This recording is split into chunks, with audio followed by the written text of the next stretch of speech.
I am Dory. I am a teacher of English, and today's video is being made in answer to a question I received here on YouTube. It really is a great question because it is a common problem in IELTS reading. I will write down the names and the name of the person that asked me because I do not want to mispronounce the name. Okay, and I will read the question out of my phone. Okay. I want you to show me the tips to distinguish clearly the choice of false or not given. It's sometimes too ambiguous for me to realize, and even when I look at the answer given already by the author, I still don't know why that's a false or not given. Is there anything that can trap you to wrong answers? Please help me to improve that task. Okay, so I'm sure that the ones of you that have already started doing practice tests by yourself, I'm sure that you have already come across this problem, this issue. Well, actually, there are no rules or tips that can guarantee 100% success on this issue no matter what. The best thing you can do is to actually try to understand the logic of IELTS reading a little bit better, if that makes any sense. Well, I will try here in this video to share with you some tips that are based on my teaching experience, and they will hopefully help you to solve this problem and understand the difference between a false and not given statement a little bit better. Okay, let's begin. Tip number 1. Beware of implications.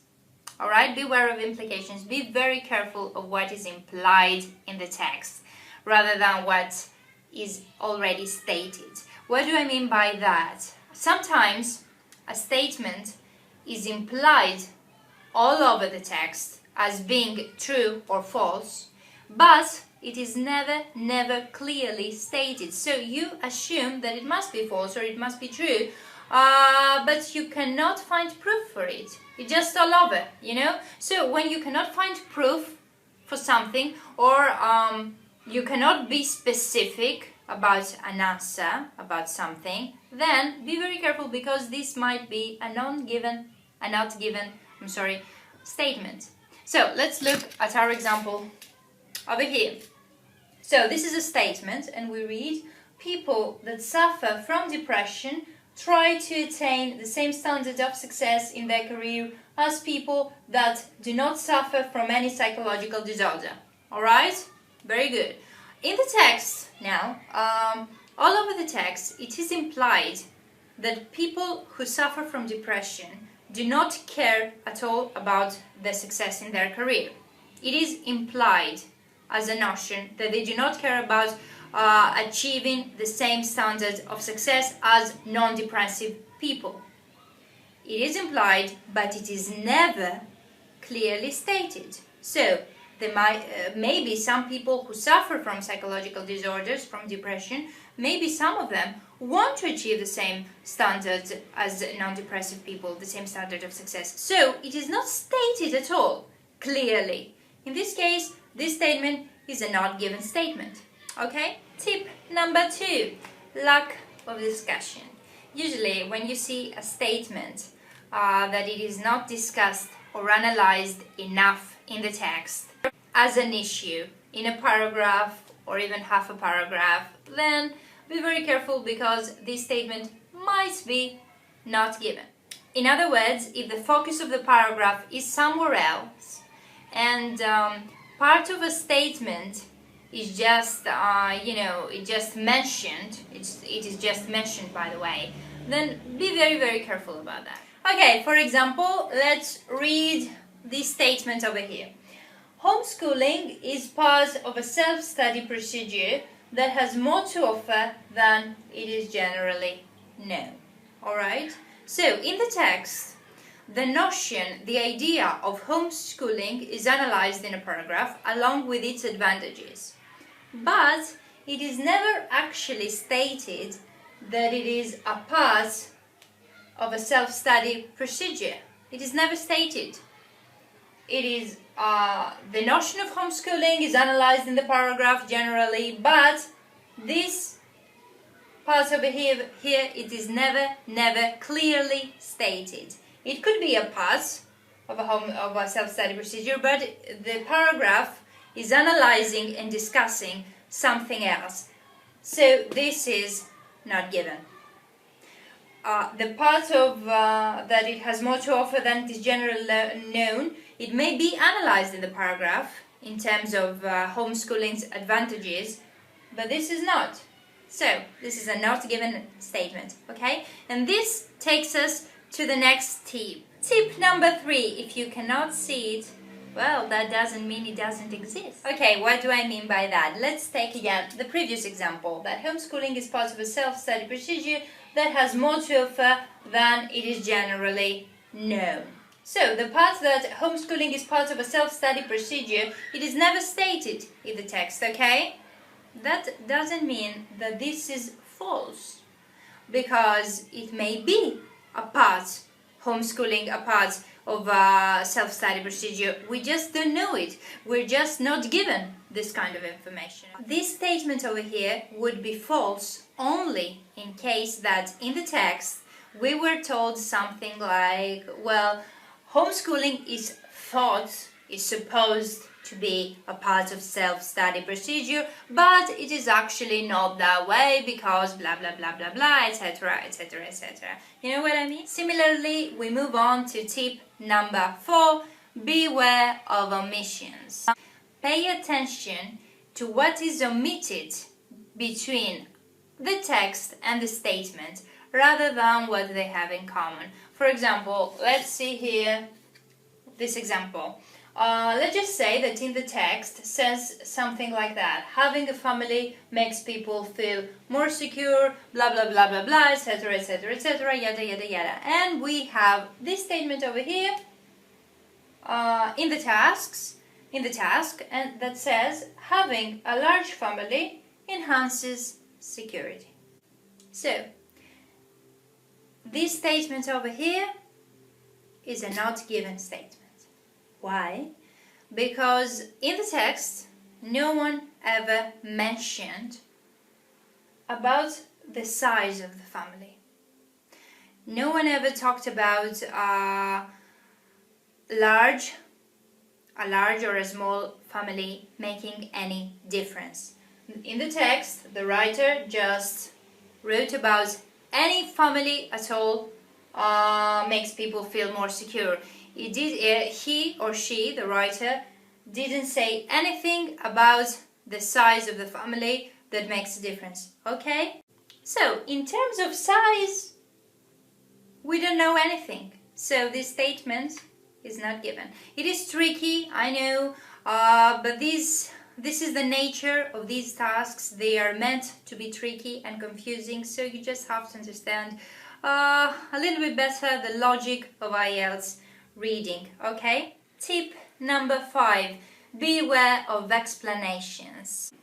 All parts of a statement must agree or disagree with the text. For example, let's see this statement over here.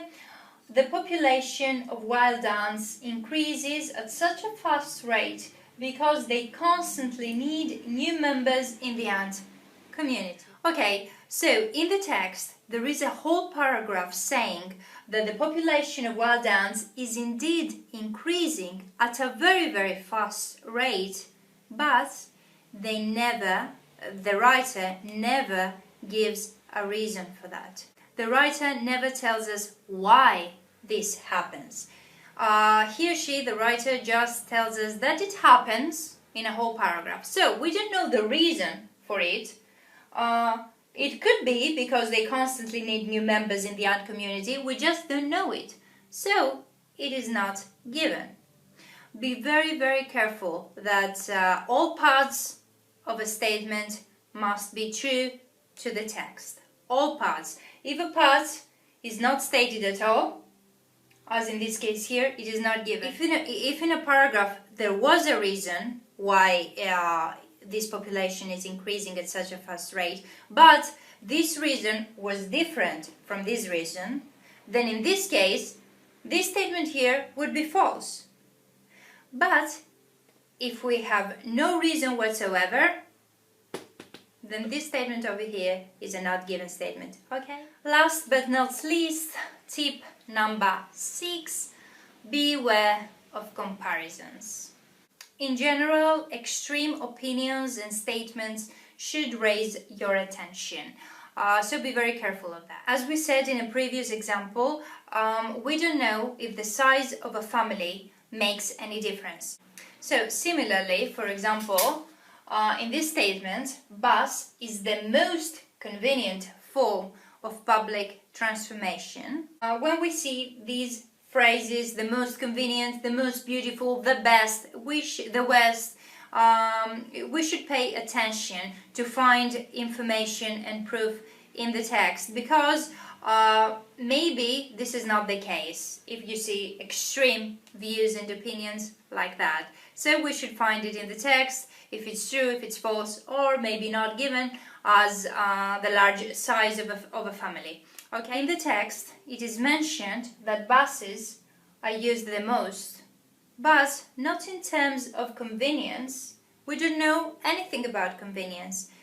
In the text it just says that they are used the most in terms of frequency. So in this case again, it is not false, it is not true, it is not given, because we don't know if that statement is true or false in terms of convenience. We just have information that buses are used the most, but in terms of frequency. Okay, is that clear? So at this point, if you are not frustrated with reading and these kind of tasks, true, false, not given, yes, no, not given, that's a very good sign. That's good for you. If you are frustrated with academic reading and these kind of tasks, fair enough. Just please don't take it out on me, like most of my students do, as if I have invented IELTS. I assure you, I have not. The best thing you can do is just see it like a game, just play with it and try to understand the logic of IELTS and these specific tasks a little bit better. Most mistakes take place when part of a statement is mentioned and it is true, but the other part either is not mentioned at all or is mentioned for another reason. So please pay attention to these kind of statements, okay? Also keep in mind, as we have said in previous videos, that the order of the statements will follow the order of the text. That means that you know when and where you're going to find each statement. The first statement is going to appear, the information of the first statement is going to appear first in the text, the second statement after the first, and so on and so forth. So that really helps if you need to find proof about a statement and you can't find it. Again, these tips are out of my teaching experience. They may work, but they may not work for all of you, but just give them a shot and I do hope they will. In any case, just let me know what you think with your comment. Again, if you have any questions, just leave them down below in the comment section on in Facebook and Twitter. I have added all 3 links down below. And if your question is a common problem, I will make a video out of it. So, thank you very much for watching. Good luck with the exam.